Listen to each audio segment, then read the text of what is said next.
ان سے وابستہ شخصیات تشریف لائیں، ان سے ہم نے یہ بات کھل کر کہی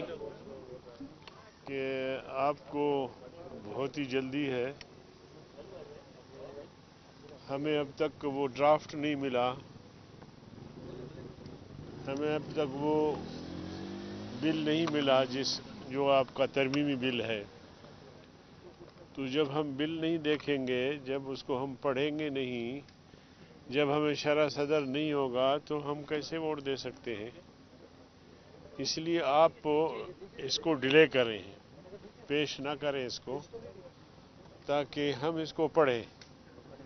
اور اپوزیشن کی جو دیگر جماعتیں وہ بھی اس کو پڑھ لیں۔ اسی طرح اسی دوران پی ٹی آئی کے دوست تشریف لائے،